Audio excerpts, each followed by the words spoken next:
A lo que nos gusta estudiar el derecho, vemos la vida desde dos perspectivas. Aquellos que creen que la ley establece el norte de la sociedad y establece un tipo de sociedad a la que se aspira. Y otros que creemos que las leyes tienen que parecerse a la sociedad y es la sociedad la que pone en la legislación sus aspiraciones. Muchas veces las leyes no son precisas, concisas, claras, adecuadas para los objetivos y los valores que quiere presentar la sociedad. Por eso una ley jamás está ni más avanzada ni mejor equipada que los propios valores que se van dando de manera espontánea en la sociedad. Cuando nosotros analizamos la ley 6400 y nos vamos al artículo número 1, nos vamos a dar cuenta de 4 pilares principales que se establecen en el marco de las aspiraciones ambientales de la República Dominicana.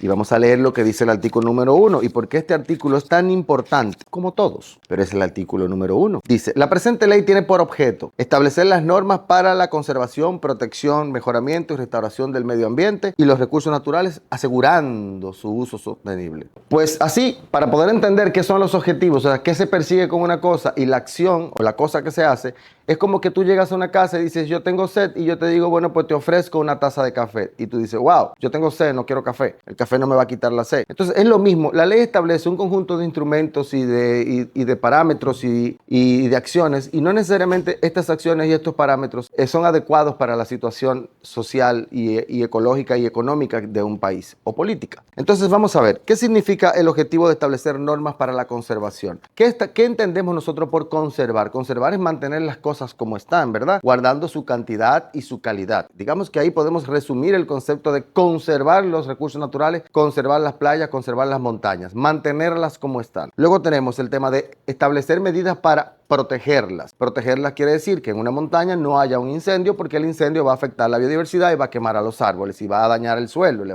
va a hacer perder capacidad productiva. Luego hablamos de mejoramiento. Cuando la ley dice que tenemos que proceder a mejorar la condición de los recursos naturales y de los ecosistemas del país, ¿qué es lo que está diciendo con que tenemos que mejorarlo? Bueno, ahí podríamos entender que quizás las investigaciones científicas que se hacen para establecer cuál es el hábitat adecuado para un ave, para un mamífero, para un reptil, para un anfibio, cuáles son los pesticidas que se deben de echar, cuáles no. Quizás mejorando estos procesos se puede también mejorar la calidad de vida de la biodiversidad y de los ecosistemas. Y luego hablamos de que viene la restauración. Y la restauración viene porque hay daños que se producen como consecuencia de acciones concretas, como un incendio, como una inundación, como un vehículo que pasa por un nido de tortugas que dañan los huevos. Entonces aquí hay que venir con un proceso de restauración que implica otros subprocesos. Entonces aquí vamos a hablar de que el medio ambiente, cuando no se puede conservar, proteger o mejorar, ya hay que proceder humanamente a establecer medidas como sembrar más árboles, de los árboles que se quemaron, volver a poner peces en el río, volver a soltar a animales en el lugar que ya desaparecieron como consecuencia de la caza indiscriminada. Y luego tú tienes la palabra más bonita, pero la palabra más hueca que se utiliza y que lo utilizan incluso todos aquellos que venden combustibles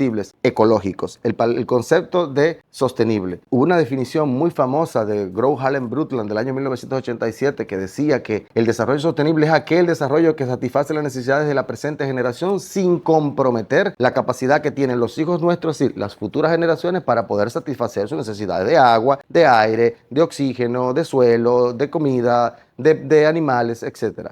Entonces, ¿cuál es el tema? El tema que nosotros vemos aquí es que esta ley está planteando, por un lado, una dicotomía que parece aparente entre el desarrollo de la sociedad y la conservación de la naturaleza. Ya hoy no se habla de conservar la naturaleza, porque ¿qué vamos a conservar? La sociedad empieza a crecer, por un lado, en cantidad no solamente de estructuras y de calles y de edificios, de vehículos, de naves, de barcos, y por el otro lado vamos a seguir conservando los parches de biodiversidad que tenemos, los pequeños bosques que quedan. No, los bosques, al igual que los animales, también necesitan progresar, no ser nada más conservados. Entonces parece una dicotomía en que nosotros tenemos que seguir creciendo y manteniendo el 1% de humedales, por ejemplo, que tenemos, o el 1% que tenemos de manglares. Y sabemos muy bien que para que los animales puedan adaptarse a las nuevas condiciones urbanas, porque el ser humano es parte del ecosistema, el ser humano no es el ser humano por un lado y el ecosistema por el otro. Nosotros somos parte del ecosistema. Y la principal amenaza contra la naturaleza, contra la biodiversidad y contra todos los recursos naturales, de manera individual o por especies o por población, es la pobreza humana. En los lugares donde mejor se cuida la naturaleza es en lugares donde más medios disponibles hay para cuidar la naturaleza, haciendo estudios, haciendo procesos de restauración que son muy costosos, como extraer el petróleo que se ha contaminado en el mar como consecuencia de una fuga, de un desastre de un barco, o cuando tenemos un problema de manejo de residuos peligrosos o de residuos de aguas residuales, o tenemos un problema de contaminación, o tenemos lluvia ácida. Todos estos procesos son altamente costosos, entonces necesitan que la sociedad asigne recursos. La pobreza es el principal látigo contra los recursos naturales. Sin embargo, nosotros tenemos que romper esa dicotomía que existe entre la conservación y el progreso. Tenemos que pensar en el progreso de los anfibios, en el progreso de los reptiles. ¿Cómo progresan los anfibios y cómo progresan los reptiles? Nosotros no lo sabemos muy bien todavía. Sin embargo, lo que sí sabemos es que tenemos que dejar tranquila los espacios de la naturaleza y establecer mecanismos para que hayan conexiones entre los lugares que son lugares donde no hay humanos con los lugares donde hay humanos, porque hay mucha de la biodiversidad que así como nosotros hemos evolucionado y nos hemos adaptado a vivir en Europa, a vivir en Asia cuando salimos de África, y nos hemos adaptado a vivir en la Patagonia, en Ushuaia, y sabemos vivir en todas partes, los animales también aprenden a vivir en lugares donde hay cambios de luminosidad, por ejemplo, o donde hay asfalto y antes había lo que había era suelo normal. Los seres humanos, incluso hay animales que se están acostumbrando al ruido. Entonces no podemos evitar que los animales también tengan la posibilidad de seguir evolucionando con los ecosistemas donde estamos los humanos. Entonces el problema de aquí es seguir manteniendo esa idea de conservación. La conservación es el mantenimiento del statu quo. Nosotros necesitamos que la naturaleza siga evolucionando. Para poder seguir evolucionando es imprescindible aumentar la cantidad de investigaciones científicas que se hacen, no solamente sobre los ecosistemas, sino cada una de las especies, porque tienen personalidad distinta.